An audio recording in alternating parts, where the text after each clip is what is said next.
Welcome to Building Healthy Relationships, the 4 Habits podcast, helping you enjoy better harmony at home, thrive at work, and win at life.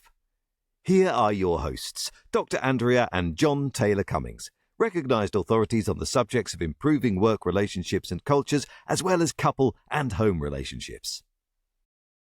Well, hello and welcome back. Welcome to another exciting episode. Really looking forward to this one. We've got some more great guests in the studio with us today. We've got Dr. Bhanu and Matt Williams. You'll see why I say that in a second. I haven't got a stammer. You'll see why I say that in a second. But lovely to have you guys with us. Welcome. Thank you very much. Thank you for having us. Oh, we're so looking forward to this. We like to give our audiences absolutely around the world, actually, and welcome to our global audience. We'd like to give everybody a bit of a background on the guests that we have, and you'll understand why we're so excited to have this conversation really around how super busy professionals can hold it together in the workplace and at home, but we'll unpack that. I think we're going to be touching on all 3 streams here today. I think so. Our 3 streams for those our new listeners today are the 3 streams we have are harmony at home, winning at life, and thriving at work. And I think we might just touch on all 3 of those themes here today. So looking forward to the session. So let's give you a bit of a background. So Dr. Bhanu Williams, she is a consultant pediatrician at a major hospital in London. She's also the associate medical director for the trust. She's a trustee for the Royal College of Pediatrics and Child Health and previously was the global officer. She's deputy dean in postgrad medical education across London. The list will go on and on. I mean, you'll hear more. That's just the highlights of all the things that Bhanu has to juggle on her plate. And Matt's career is similarly high-powered. So Matt is a consultant oncologist at a hospital in London specializing in brain tumors. As if being a doctor, a consultant oncologist isn't enough. He's doctor, because Matt also has a PhD in computer science from UCL and is the medical director of a medtech startup alongside his role as consultant oncologist. And he's also chair of the audit committee at the Royal College of Radiologists. So when we talk about busy professionals progressing hard and strong in their careers and still doing life well together as a married couple and as parents, now you know why we're excited to have this conversation. So Bhanu, let's start with you, ladies first. What's driving the passion? What's the change that you'd like to see? And what's the passion? Where did all that passion come from? So I think work-wise, my passion is to do with child health and improving child health outcomes, and particularly trying to address child health inequalities. And I suppose it first came from when I was on elective in Cape Town in South Africa, which was in 1999, where there was a lot of HIV and AIDS around and pre the rollout of effective antiretrovirals. So there were a lot of children suffering and dying unnecessarily. And that gave me an interest in both infectious diseases as my subspecialty, but also about just improving outcomes for those who are disadvantaged. Wow. And a lot of child health and inequalities in child health is as a result of choice, of political choice, of choices that governments make around education, particularly of women, around public health choices. And I think a lot of what has really driven me in my work is trying to improve those health outcomes, particularly for vulnerable children. Wow. And along the way, I love education. I love teaching and training. I'm fortunate to work alongside some absolutely brilliant younger colleagues, and it's a real joy to play a role in helping them in the next steps in their career.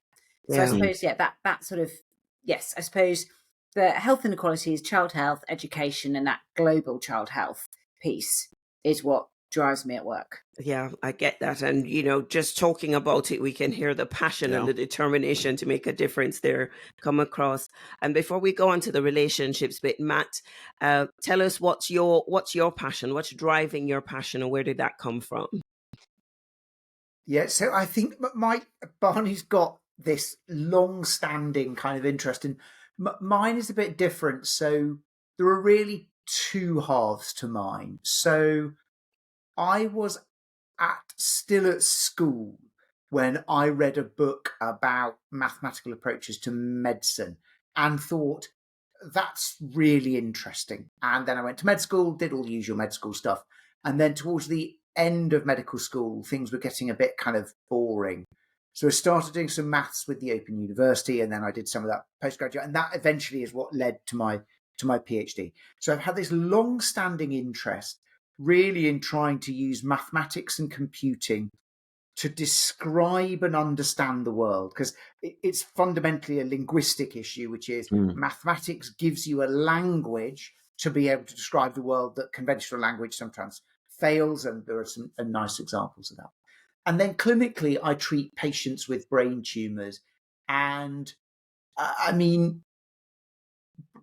brain tumours, the leading cause of cancer death in the under 40s. They are the least funded cancer type of any type worldwide, but particularly in the UK. There have been no new treatments for brain tumours really since 2005.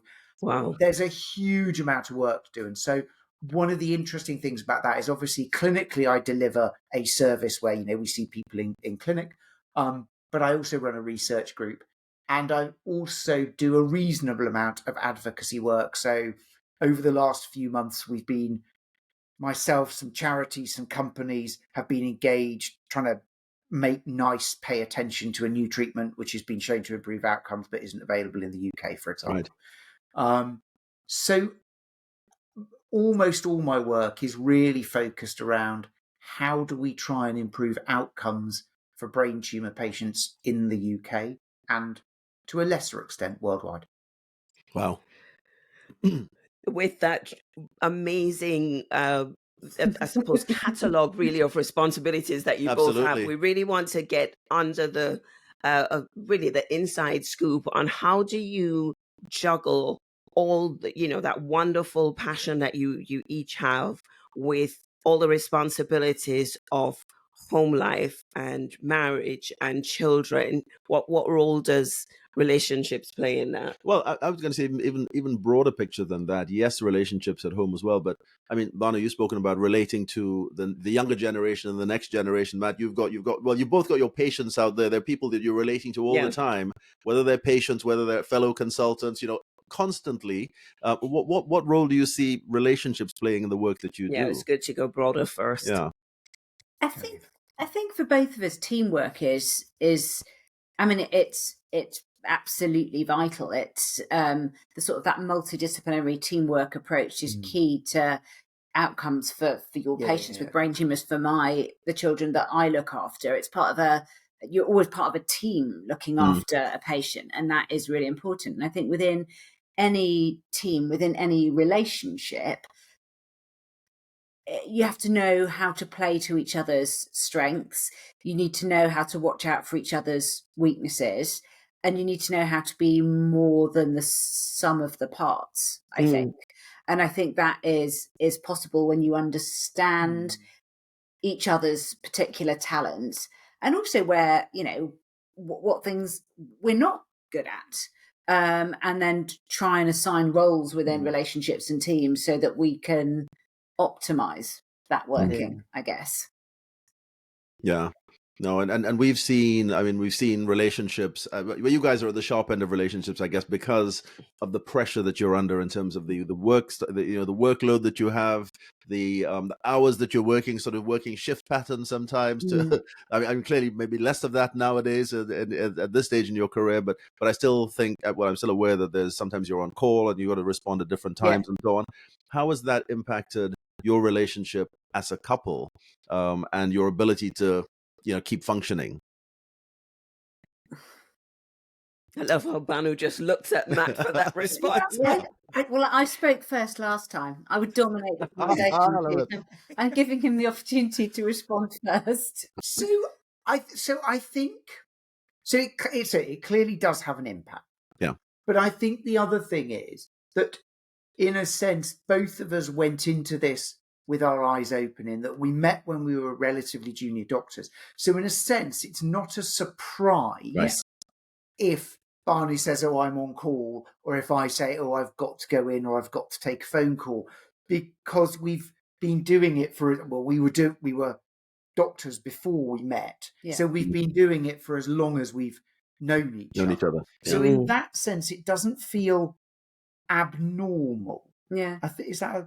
Yeah, no, I agree. I think that there's that sort of that expectation piece. I think a lot of it is around organisation and structure, particularly when the children were much younger. We would have to sort of forensically diary plan, and we still do to a certain extent. But the other thing to say is, although you've very kindly said that we do it all very successfully, I think it's really important, and I do tell my junior colleagues that actually there quite often it will just all go wrong. You think that you're doing really well, career's doing well, the kids doing brilliantly, and then you'll have a diary clash where you're both on call and the kids have got to both be somewhere, and it does all go wrong. So it's not. I don't think we should paint a picture of perfection, because that definitely isn't the case. I think it works well most of the time, and then sometimes like all the juggling plates totally drop, and I think it's expecting that is going to happen sometimes. And I think that was most notable when the kids were younger, when it would work very well almost all the time, and then 3 or 4 times a year you would just hit some irreconcilable clash, and there was no way around it. So my kids have certainly been they've been into work with me, they've been into work with you. Yeah. Do you know what I mean? Because there were some times when you were like, I really have to be at work, and there is nothing I can do with the children, so they're coming in on the tube. Yeah. And, people who've been at work with me for a long time will know that when the kids were younger, they would occasionally come in and they would be sat in the office, making paper aeroplanes, supposedly doing work, we'd set them, but basically making paper aeroplanes, because and eating biscuits, because it goes wrong. So I bet they could get away with anything, eating anything, watching anything at those times. But there are a couple of things that you said which for you have become the norm, but I think they're really important. One is, because you're both doctors, you understand the beast, meaning you know what it's like to be a doctor. But beneath that, there is this clear compassion and understanding and support that you give each other to help make things work even when the diaries clash. What kind of habits, or what is it that how do you support each other? How would you encourage other people to support each other through the habits you've developed? I think we've got quite a lot. I think we've got shared values. I think that we come from a place where we understand and I think really respect our purpose at work and the way we want to bring up the children. And I think that's a really strong starting point, because if you don't understand each other's work and don't respect and don't fundamentally see the huge value that we bring, like, I think that if someone were unfortunate enough to develop a brain or spinal tumor, they would be really lucky to be under your care. And I think that is, and so of course I'm going to do everything I can to try and support that. And I think some of it is just the practical things about how you keep it, because our work is demanding. And parenting to lively boys has been demanding and continues to be demanding. So I think we try and make sure we've both got time for activities that replenish us. So we've always each exercised in the day, and we'd sort of tag team with the boys when the boys were younger, and then when the boys were older, we would all pile into the pool together. We'd sort of take over the fast lane and just be doing laps.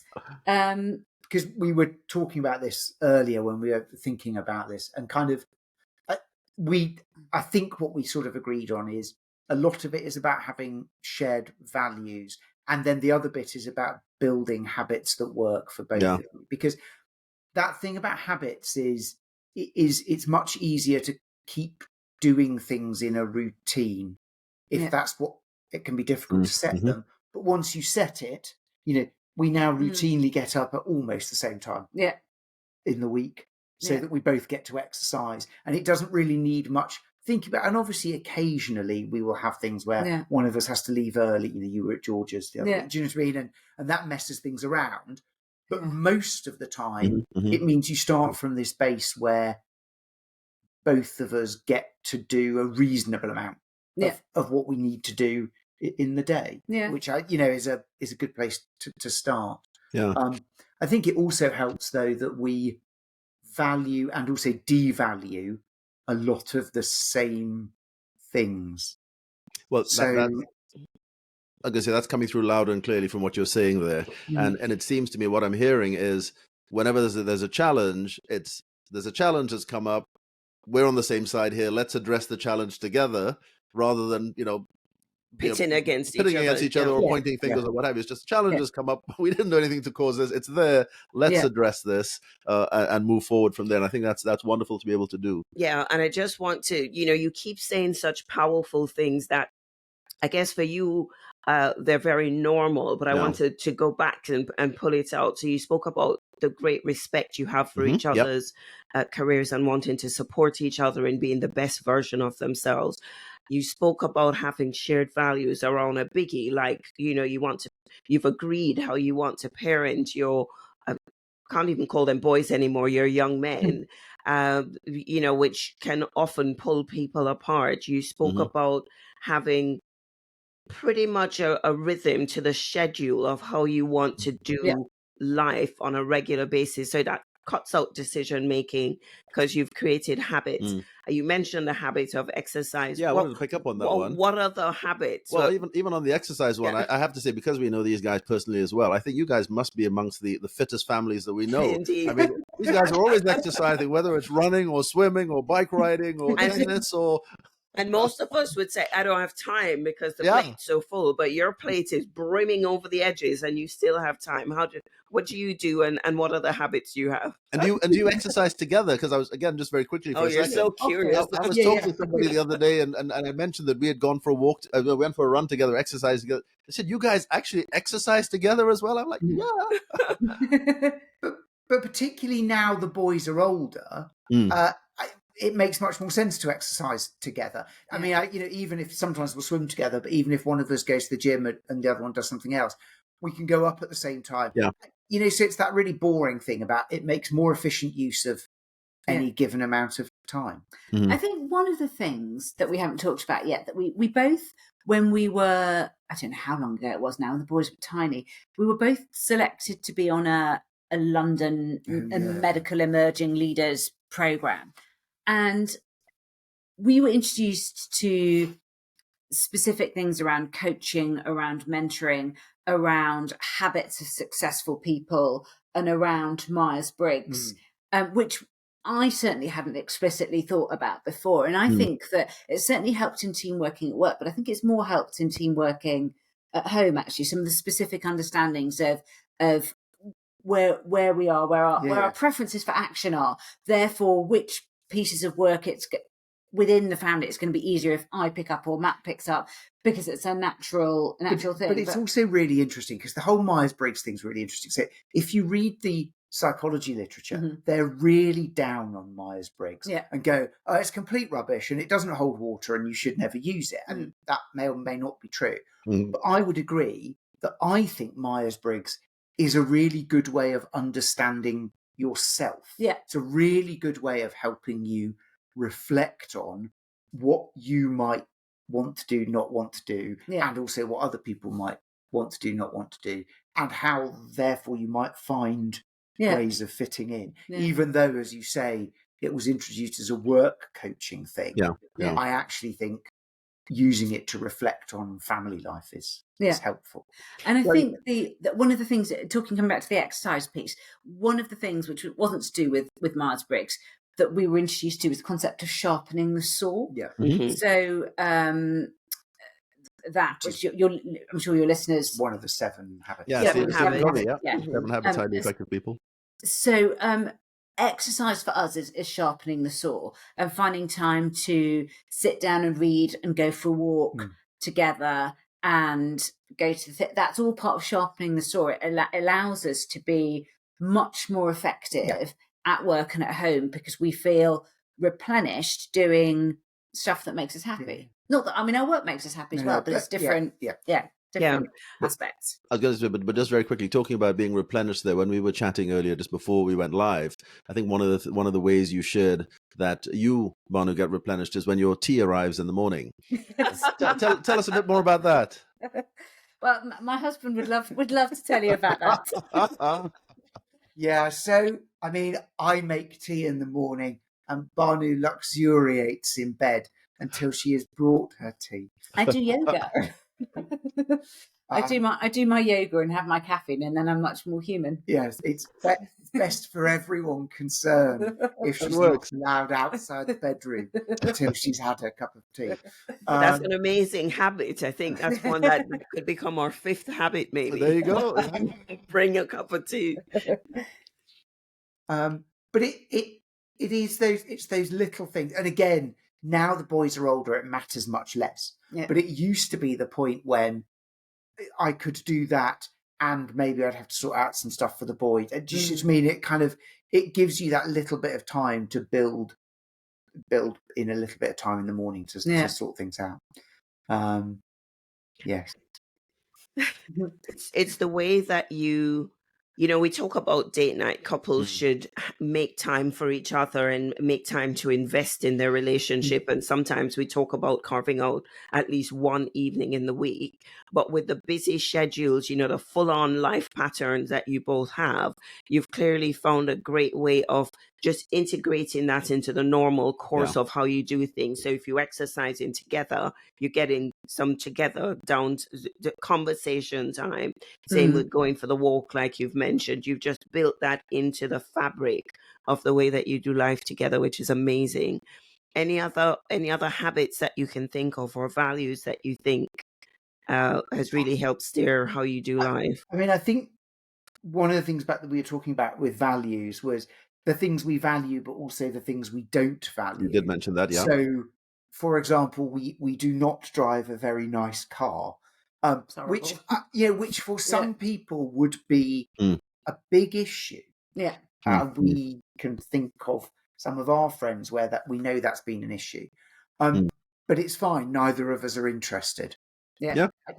And it's more so. I think a lot of the conversation around values often focuses on what people are interested in, but it's as important to just realise what you don't care about. Yeah. And we're not really very interested in home improvement. We have lived like students, really. I mean, our house has been clean. We've got a cleaner. But I mean, for years. And then last year we thought we really should sort something out. And so we've got a really, really lovely builder and handyman who understands us and understands that if he talks to us for more than 5 minutes about design, our attention is going to drift.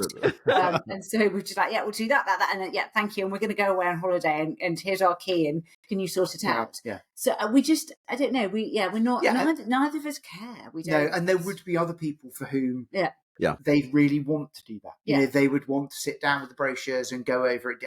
And neither of us. That's a really, really interesting point, and it's great to have those shared values. But have you come across any situations where maybe one of you has cared about something, the other one hasn't cared about a particular point, and then you've had to address that, or you've just been fortunate in not having that? I think. There must be some things we disagree on. I mean, I just know, there must be. I think we do, but I think also we probably almost unconsciously, almost without necessarily thinking about it, if one of us thinks that something's very important, is spending a lot of time and energy on it, the other one will try and pick up some of the slack elsewhere to allow the other one to do it, even if they're not as fully engaged in whatever it is that's. So it comes back to what you were saying about respecting and supporting. But I wanted to go back to the examples that you use, because there's two high-powered doctors in the public eye. Everybody would be almost expecting, maybe judging you on the car you drive, the house you live in, and so on. But somehow you guys have found a peace to not even feel judged. Honestly, if people want to judge us on that, I think that's really vapid and really shallow, and like, who cares about their judgment anyway? That would be my view. In the same way that we have, as you know, a Christmas party each year, and we always cater for it ourselves. And people say, "Oh, isn't it really stressful?" And I said, "But we're not inviting anybody who's going to judge us. These are our friends. They're people we love spending time with. If the food goes all wrong, we'll order pizza. And we'll have a lovely evening, and it'll be fine. It's not about, oh, come and see our glamorous house, which isn't glamorous, or eat my chili, or have our chili. It's about spending time together with people we care about, and those cosmetic things. That's not important. No, it isn't. Us. It isn't. Yeah. But I can see your point, which is, I think it can be easy to get caught up in the, I must, if I am this, I must have this car, I must live here, I must have this house. And we can think of friends of ours who have some of those thoughts, I think. And not really for us. I mean, I suppose maybe other things would be important there. We would want our children to be interested and curious about the world, those kind of things, but not. Yeah. We would be prepared to be judged on those kind of things. But if people are really judging us about the kind of car we drive, then really they should get over I think that's amazing, because it speaks so much to who you are, where you're very clear on the difference you want to make in the world, and you just hold very lightly to material stuff, which is why we just love hanging out with you guys, because you are, you're making a difference, you're focusing on the things that really matter, and you hold in the family together in such a strong, powerful way, the way that you're there for each other. Any kind of relationship challenges that come to mind that you have had to maneuver? Anything that you're happy to share without naming people? Just, to give an insight into things that you've had to really work through, either with yourselves or in life. Over the years, both of us have had times at work which have been really bad. Yeah. Mm-hmm. Yeah. And actually, at the moment, certainly work-wise, I think things are quite good. Yeah. So you still come home sometimes not as happy about one bit of your job. Yeah. Yes, that's true. I think I've encouraged you to drop it, to drop that bit of the job. And probably the dropping it piece is probably quite important, because I think we largely have surrounded ourselves with people who we really love as our friends and our family, and the people we spend time with are people from whom we get joy and who don't drain us. And I think both in our relationships and in work, I think we have tried to do, if we're not getting joy from this, and if we're not, how can I phrase this?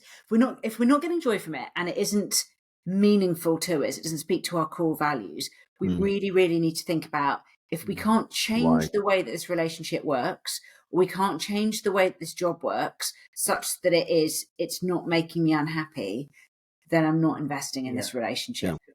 So I think there are some relationships, wider relationships, that we've moved away from as a self-protective mechanism. Yeah, I hear that. Which were hard decisions. Yeah. But similarly, work-wise, there is that thing around, you commit to it, do it as well as you can. Yeah. But if in the end it isn't working, and it really isn't going to work, and if you imagine working in the NHS at the moment, there are a lot of things that are broken and are not fixable, certainly not fixable by us. Yeah.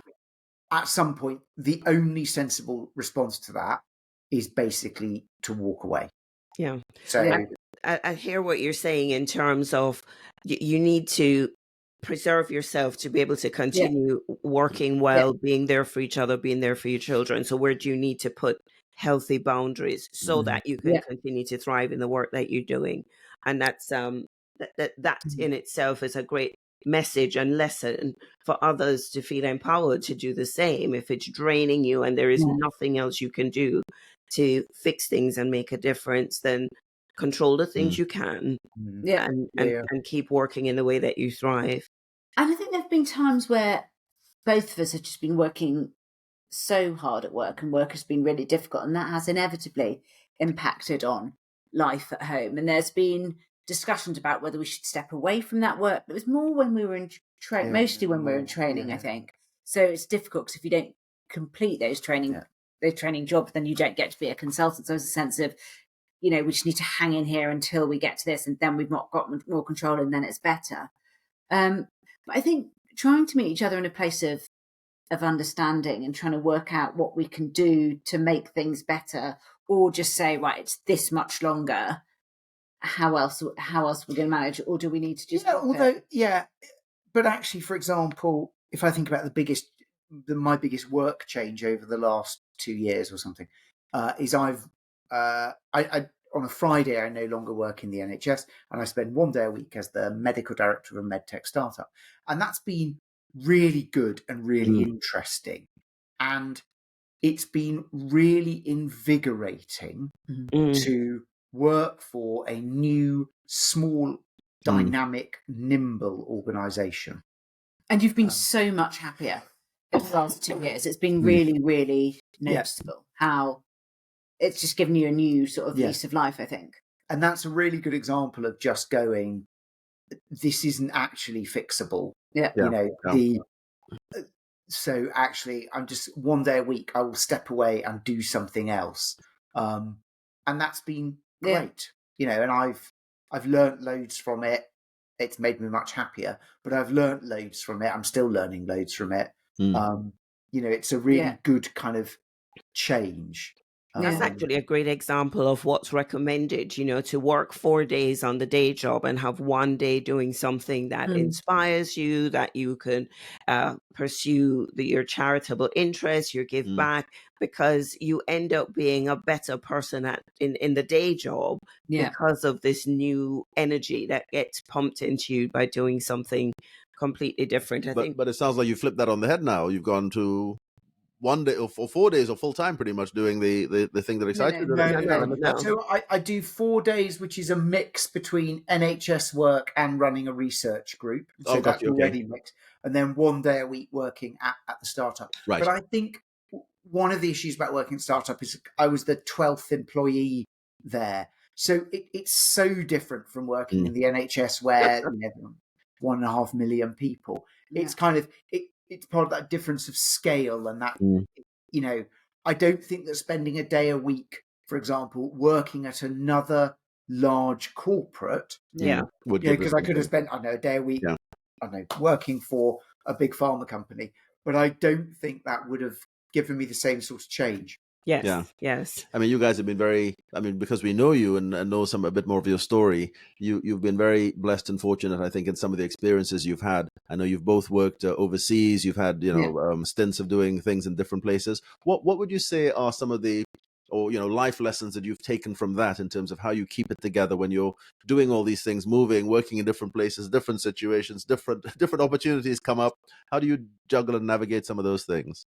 So I do think that quite a lot of this comes from having worked in the Gambia. Yeah. So when we were quite young now, when we look at that, so we were still are 25, 26, 28. Yeah.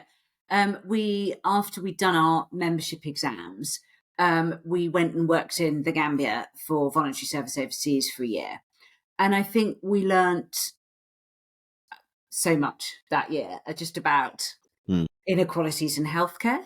Again, about sort of choices that people make and the impact that has, particularly for me on children, but for you on vulnerable adults, and about resilience in ourselves. And I think that's informed an awful lot of the way it sort of crystallized our values, I think. Because I'm not sure we were ever in such a situation before that to really consider about what really was important to us. And I think I've certainly continued to do quite a lot of global work, and I've worked in lots of different places in sub-Saharan Africa, and also I've worked in sort of Myanmar and Nepal, and that's been the most rewarding work that I do. And I think there's something about trying to support each other to do work that really, I don't know, makes your soul sing. And it's the outcomes of it. It's not actually, often when you're there, it can be challenging and it can be difficult and you're jet lagged and it's on top of all your normal work. But actually the outcomes are really important. No, I'd agree. But I think just to go back to that thing there about having worked in Gambit, I think you're right about it helped us crystallize our values. Yeah. Because you are forced into a set of choices where there are no good outcomes. Yeah. So what choice are you going to make? Yeah. You know, and Wow. I think the other thing is I remember leaving the Gambia and both of us saying that we would never be scared at work again. Yes. Wow. Because it couldn't. It could never be as bad as having worked there ever. No. And so, in what way? In terms of just outcome or people dying or so particularly in the rainy season, I mean, I would have 3 children die before I'd finished my ward round pretty much every morning. Wow. I mean, and that was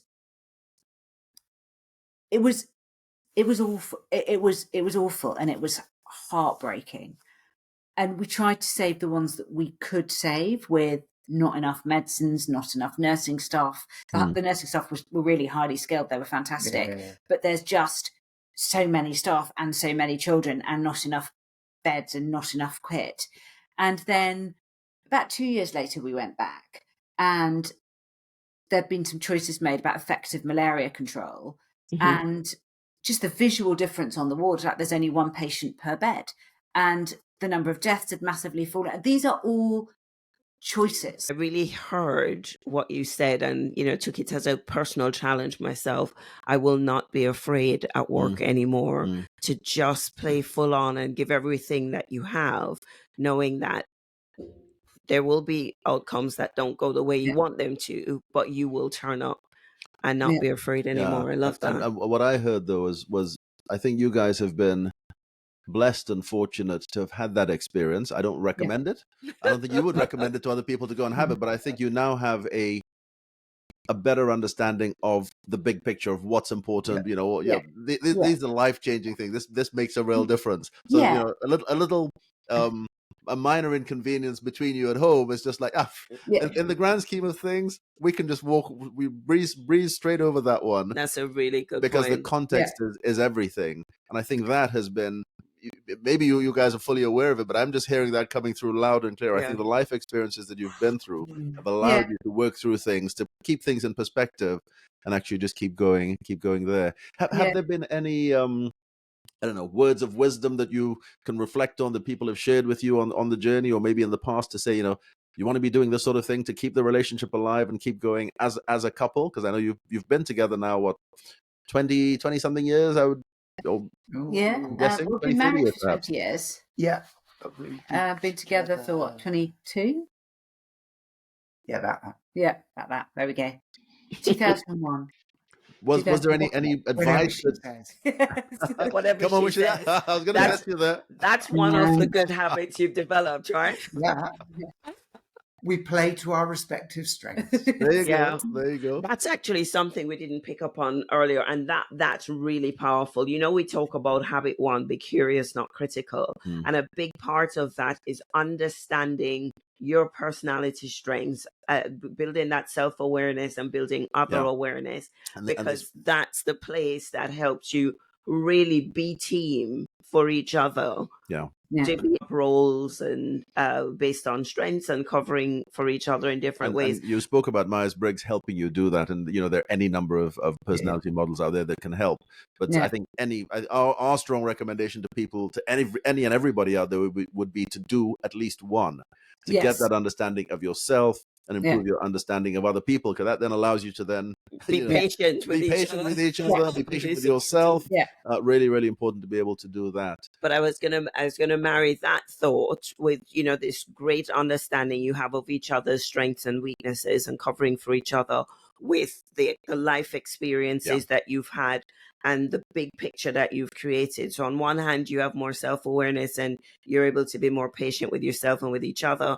You have the big picture to say nothing is as desperately wrong as, you know, people dying on the ward before you can even get started. And I think within that context, you're able to have a better conversation whenever there are frustrations. But I want to go back to what John said earlier in terms of any words of wisdom or any advice that you were given that made a difference for you that you might want to pass on to the next generation, or anything you've discovered, I suppose, that you want to as part of pass the on. journey. Yeah. I can't think of anything we would. I can't remember being told No. anything specifically. Yeah, so I you think the just thing- picked this up on your journey. Even better. Yeah, I think, what have we... So I think that people underestimate the power of turning up Mm. and the power of turning up kind of consistently. Wow. And there are loads of other stuff about communication skills and the soft skills, which are massively important. But I remember after we'd gone through the VSO selection process and we'd got appointed, I was doing a locum job at a hospital somewhere. And I mentioned that I was doing this as a gap before going off to work in the Gambia. And one of the A&E consultants was a bit snarky and going, well, you know, I don't know why they're getting you to do it. And I didn't say anything. But the obvious point was that no one else had turned up at the select. I mean, the person who was being snarky had not turned up at the selection day. And there is a fundamental thing about, if you want to do these things, you do have to turn up for them. I think, I mean, what I always say is that if I had one sort of maxim, it's try and be kind. And I think being kind is not the same as being soft, and people have sometimes mistaken the two with me to their detriment. But I think it is being kind with yourself and being kind with those around you, and look for the win-win. If it seems like there's something that we both want to do and only one of us can do it, or, you know, try and really think laterally about how can we make this work for both of us. And then in a wider sense, try and understand in other relationships what people want, what's going to help them flourish, what's going to help them grow, and work out how you can be part of that and try and help them. Because there is a massive thing about being stronger together. I think that one of you flourishing does not diminish the other. Yes. One of you flourishing absolutely helps the other one to flourish. And it's trying to be clear about that, because I think sometimes, I mean, I suppose it would be quite, because we're both quite, I suppose we're relatively competitive, but not particularly with each other, I don't think. So I think it's trying to, that piece about trying to help each other flourish, making the whole family stronger is quite important.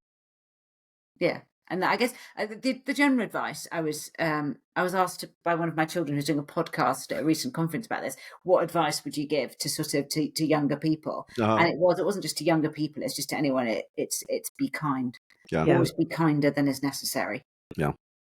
That's so powerful. Be kind. And I love just the term flourishing uplifts the soul, and to do things that you're not competing against each other, but you're helping each other flourish. We can see why you've been successful in every sphere of life, you know, at work and at Occasionally. home. Yes. More often than not, shall we say. And I think the other thing that we haven't said is, I think it's important to laugh a lot. We do, a lot of that sounds very earnest at what we've done. But we do I think we've both got quite a lively sense of the ridiculous, and a lively sense of the ridiculous. And a sort of a quite... But I think that's quite important, because particularly if you are going to be successful, and I have big issues with the word successful, but anyway, you will end up working in environments that tend to take themselves very Far too seriously. seriously. Absolutely. And they tend to take themselves really very seriously. And it's really very, very important that everyone engages in, and someone produces a 10-page document, which could have been a brief email. And they get very het up in those. And particularly remembering in the NHS that I think I'm currently on my 8th Secretary of State since I've been a consultant or something. These big things come and go. Yeah. They're not actually that. What really matters is the relationship at work, the relationships you build with your colleagues. Yeah. And all of your colleagues will outlast the next Secretary of State for Health and the next marvellous plan for health improvement, which will come and go as very frequently. And having a sense of the ridiculous about some of that bureaucratic nonsense is actually quite important, because it lets you skip past it and go, what matters is the people we work with and the patients we see, because the rest of it will come and go and get shuffled and there'll be new buzzwords and love that. What a great summary. I know. Great summary and great note to end on, I think, there. I was just going to pull out the fact that you work in such intense spaces in your careers, being able to laugh in general, but also to laugh together, to lighten the load and create that connection, clearly serves you well and is a brilliant piece of advice to pass on. We could keep going, but we don't want to exhaust you in the chair. We're really, really honored, grateful that you took the time to just share from the heart some of the experiences that you've had. Keep going strong. And you're modeling a wonderful way of being busy professionals and still holding the important people in your life close. Yeah, some real nuggets there for our audience to take away. I think that just the big picture, the perspective that I think you've had, really, really valuable. The intentionality and keeping each other on the same side, and keeping recognizing, yes, there's a problem, but it's not between us. There's a problem there. We can address this together. So many little nuggets in there. Really grateful. Thank you so much for being with us. Thank you for having us. Absolute pleasure. We hope you enjoyed that episode. And if you did, and you want to hear more, the best thing to do is subscribe. Then you'll never miss an episode. There's a new one every Friday. You can stay connected with us on social media at The 4 Habits for updates, behind-the-scenes content, and to participate in discussions related to the show. We always love to hear from you. And of course, if you've enjoyed this podcast, please leave us a review on your preferred platform to allow us to reach more listeners and help people around the globe radically transform the way they do relationships, so they too can enjoy better harmony at home, thrive at work, and win at life.